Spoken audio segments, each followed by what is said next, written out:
Hello guys. तो आज के वीडियो में हम बात करने वाले हैं ब्रांचेस के बारे में।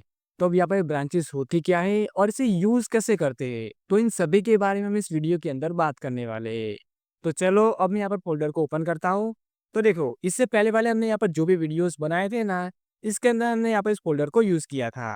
तो अभी तक आपने हमारे इससे पहले वाले वीडियोस को नहीं देखा है, तो आप उससे हमारे गिट और गिटहब की जो प्लेलिस्ट है ना, उसके अंदर से देख सकते हैं। मैं आपको उस प्लेलिस्ट की लिंक डिस्क्रिप्शन में और आई बटन में प्रोवाइड करा दूंगा, तो आप वहां से उसे एक्सेस कर सकते हैं। तो चलो अब हम यहाँ पर पढ़ना स्टार्ट करते हैं। तो पहले हम बात करते हैं कि यहाँ पर ब्रांच होती क्या है। तो मैं यहाँ पर टर्मिनल को ओपन कर देता हूँ। ओके। और यहाँ पर मैं कमांड को चला देता हूँ। तो यहाँ पर मैं लिखता हूँ गिट स्टेटस। तो देखो यहाँ पर लिखा है ऑन ब्रांच में। तो अभी जो ब्रांच है ना, वो हमारा एक टाइप का स्टोरेज होती है जिसके अंदर हमारा कोड स्टोर होता है। हम चाहे तो हम यहाँ पर मल्टीपल ब्रांचेस को क्रिएट कर सकते हैं। तो अब हम बात करते हैं कि हम यहाँ पर ब्रांचेस को क्रिएट क्यों करते हैं। तो देखो, जब हम यहाँ पर टीम के अंदर वर्क कर रहे होते हैं तो हम यहाँ पर ब्रांचेस को यूज करते हैं। इसके अलावा अगर हमारे पास यहाँ पर मल्टीपल टाइप की स्टाइल है और उसे हम यहाँ पर अप्लाई करके देखना चाहते हैं, तो भी हम यहाँ पर ब्रांचेस को क्रिएट करते हैं। फॉर एग्जाम्पल, मेरे पास यहाँ पर हेडर की दो स्टाइल है और मुझे यहाँ पर दोनों को अप्लाई करके देखना है। तो मैं क्या करूंगा कि मैं यहाँ पर दो ब्रांचेस को क्रिएट करूंगा, ब्रांच 1 और ब्रांच 2। आप यहाँ पर ब्रांच का नाम कुछ भी लिख सकते हैं। तो चलो इसे मैं आपको यहाँ पर इमेज के थ्रू समझाता हूँ। तो देखो, ये हमारी मेन ब्रांच है। ओके। और इसके अंदर हमारा कोड है। तो जब हम यहाँ पर ब्रांचेस को क्रिएट करते हैं तो क्या होता है कि हमारा जो कोड होता है ना, उसकी यहाँ पर एक कॉपी बन जाती है। तो देखो, मैंने यहाँ पर ब्रांच 1 को क्रिएट किया, तो यहाँ पर क्या होगा कि ये जो हमारे मेन के अंदर जो भी कोड होगा ना, उसकी यहाँ पर एक कॉपी बन जाएगी। इस तरीके से मैं यहाँ पर एक और ब्रांच क्रिएट करता हूँ, तो उसके अंदर भी यहाँ पर मेन की एक कॉपी बन जाएगी। ओके। तो चलो इसे यहाँ पर हेडर वाले एग्जांपल से ही समझते हैं। तो मेरे पास यहाँ पर हेडर की दो स्टाइल है। तो मैं क्या करूँगा कि मैं यहाँ पर दो ब्रांचेस क्रिएट करूंगा, और जो पहली वाली ब्रांच होगी ना, उसके अंदर मैं यहाँ पर पहली वाली स्टाइल को अप्लाई करूंगा, और जो दूसरी वाली ब्रांच होगी ना, उसके अंदर मैं यहाँ पर दूसरी स्टाइल को अप्लाई करूंगा। और अब मुझे यहाँ पर ऐसा लगता है कि जो ब्रांच 2 वाली स्टाइल है ना, वो यहाँ पर ठीक नहीं है। ये जो ब्रांच 1 वाली स्टाइल है ना, वो यहाँ पर ठीक है। तो मैं क्या कर सकता हूँ, ये जो ब्रांच 1 है ना, उससे मैं यहाँ पर मेन ब्रांच के साथ यहाँ पर मर्ज कर सकता हूँ। तो यहाँ पर मर्ज करने से होगा क्या कि हमारी जो ब्रांच 1 होगी ना, उसका कोड यहाँ पर मेन के अंदर आ जाएगा। तो अब हम यहाँ पर ब्रांच को क्रिएट कैसे करते हैं, उसे मर्ज कैसे करते हैं, उन सभी की हम यहाँ पर बात करते हैं। तो मैं यहाँ पर वीएस कोड के अंदर जाता हूँ। तो जब हम यहाँ पर ब्रांच को क्रिएट करना है, तो हमें यहाँ पर एक कमांड को चलाना होता है। तो यहाँ पर लिखना है गिट ब्रांच, और उसके बाद हमें यहाँ पर ब्रांच का नाम लिखना होता है। तो यहाँ मैं लिखता हूँ फीचर 1। ओके। अब देखो, हमें यहाँ पर हमारी सभी ब्रांच को देखना है, तो हमें यहाँ पर एक कमांड को चलाना होता है। तो यहाँ पर लिखना है गिट ब्रांच। ओके। तो देखो, अब यहाँ पर दो ब्रांच है, एक यहाँ पर फीचर 1 और दूसरी यहाँ पर मेन। अब देखो, यहाँ पर जो मेन है ना, उसका कलर यहाँ पर ग्रीन है, और इसके साथ यहाँ पर इसके आगे यहाँ पर स्टार लिखा हुआ है। तो इसका मतलब होता है कि अभी हम यहाँ पर इस मेन नाम की ब्रांच के अंदर है। तो अब हमें यहाँ पर इस फीचर 1 वाली ब्रांच के अंदर जाना है, तो उससे हम यहाँ पर कैसे कर सकते हैं। तो उसके लिए हमें यहाँ पर लिखना है गिट चेकआउट, और उसके बाद हमें यहाँ पर ब्रांच का नाम लिखना है। तो यहाँ पर मैं लिखता हूँ फीचर 1। ओके।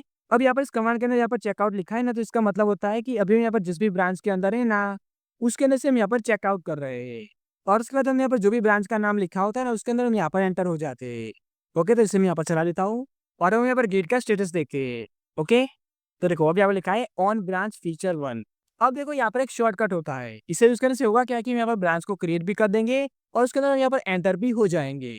तो उसके लिए हम यहाँ पर लिखना है गिट चेकआउट -b, और उसके बाद हमें यहाँ पर ब्रांच का नाम लिखना है।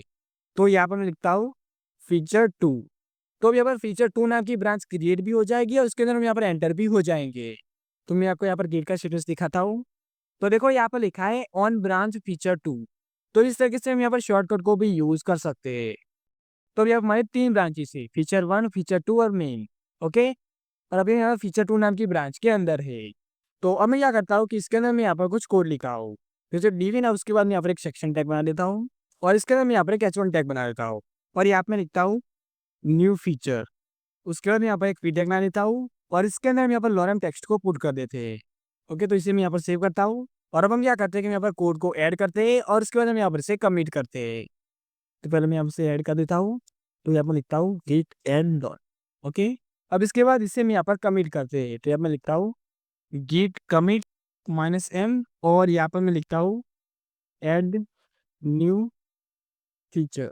ओके। इसे हम यहाँ पर कमिट कर देते हैं। तो अभी हमारा कमिट हो चुका है, पर अभी हमने यहाँ पे जो चेंजेस किए ना, वो यहाँ पर फीचर 2 नाम की ब्रांच के अंदर है। अब मैं क्या करता हूँ, यहाँ पर मेन ब्रांच के अंदर जाता हूँ। तो यहाँ पे मैं लिखा हूँ गिट चेकआउट में।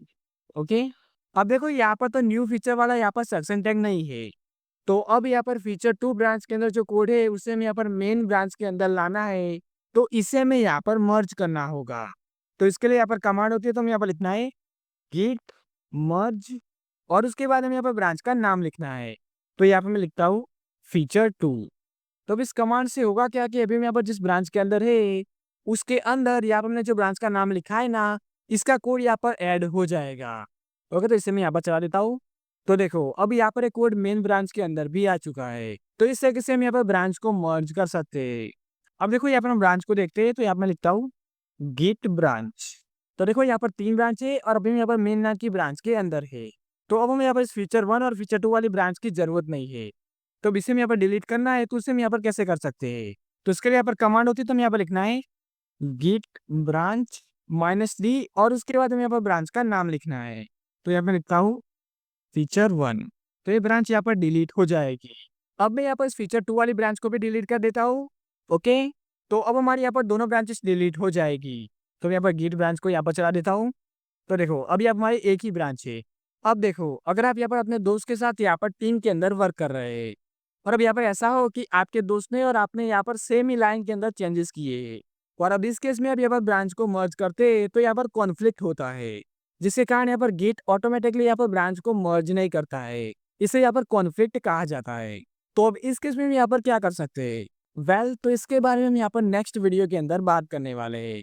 सो गाइस, ये था हमारा आज का वीडियो। आपको वीडियो कैसा लगा मुझे कमेंट करके जरूर बताना और अगर आपको यहाँ पर कोई डाउट है तो आप उसे भी मुझे कमेंट करके बता सकते हैं। और इसके साथ अभी तक आपने हमारे चैनल को सब्सक्राइब नहीं किया है तो प्लीज सब्सक्राइब कर देना, जिससे कि हमारे आने वाले सभी वीडियोस की नोटिफिकेशन आपको मिलती रहे। So guys, thanks for watching and I will meet you in next one.